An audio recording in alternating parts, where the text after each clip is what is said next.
Shalom.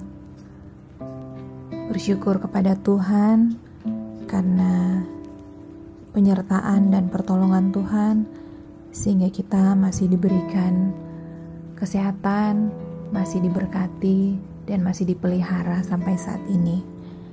Saat ini sebelum memulai kehidupan, mari kita datang bersekutu kepada Tuhan, memberikan hati dan pikiran kita untuk dipimpin dengan Roh Kudus.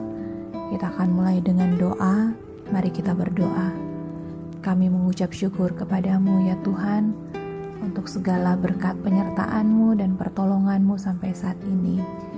Merasalah kami akan kasih sayang-Mu atas kehidupan kami. Terima kasih untuk segala pertolongan-Mu di dalam hidup ini. Saat ini kami akan membaca dan merenungkan firman Tuhan. Biar kiranya Engkau boleh tuntun kehidupan kami, Engkau boleh pelihara, Engkau boleh persiapkan hati dan pikiran kami untuk menerima firman-Mu yang bisa memberikan kekuatan buat kehidupan kami, terlebih di sepanjang hari ini. Terima kasih banyak ya Tuhan, dalam nama Tuhan Yesus kami berdoa ini. Amin. Pembacaan firman Tuhan pada saat ini diambil dari Markus 16 ayat 3 dan ayat yang keempat yang berkata demikian.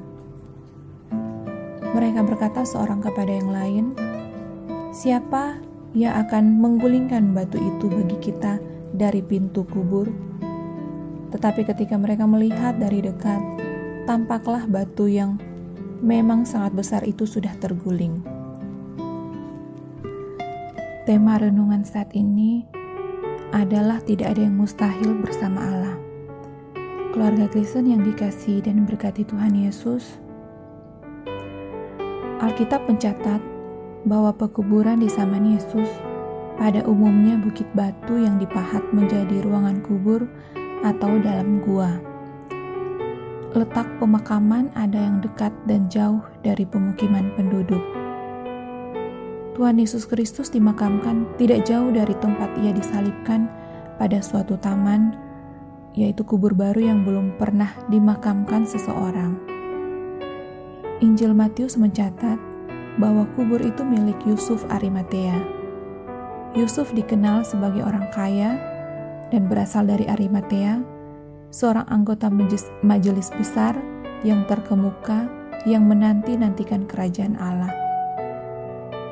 Ia dicatat sebagai orang benar yang tidak setuju dengan keputusan menghukum mati Yesus Kristus. Sebenarnya Yusuf sudah menjadi murid Yesus, namun sembunyi-sembunyi karena takut kepada orang-orang Yahudi. Mereka meletakkan mayat Yesus di situ, lalu digulingkan batu besar menutupi kubur itu. Batu yang berukuran besar itu membuat para perempuan berpikir bagaimana menggulingkannya.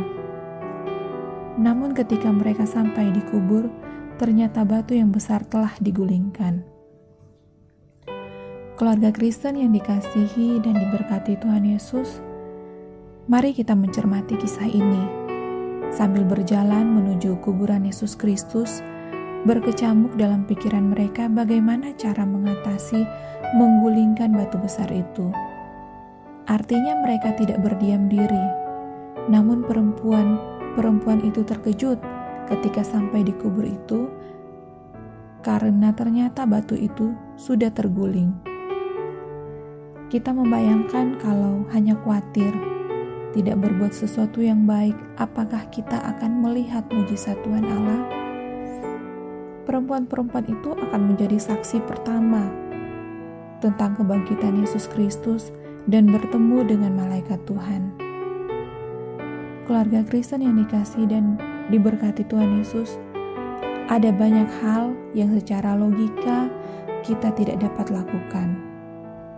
Ada banyak hal yang dengan tenaga, kekuatan fisik mustahil kita lakukan.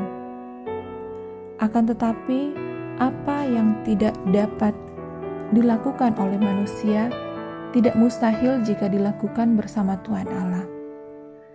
Oleh karena itu, marilah kita terus melangkah dengan penuh keyakinan dan pengharapan kepada Tuhan Allah. Jangan kita tenggelam dalam ketakutan, dalam kekhawatiran, karena berpikir tentang ketidakmungkinan, melainkan terus maju untuk maksud yang baik dan mengandalkan Tuhan. Tuhan Yesus Kristus pasti memberkati usaha dan kerja kita. Terpujilah Kristus. Amin. Mari kita berdoa. Ya Tuhan dan Allah kami yang hidup, tuntunlah kami melangkah menuju jalan kebaikan, seturut maksud dan kehendak-Mu.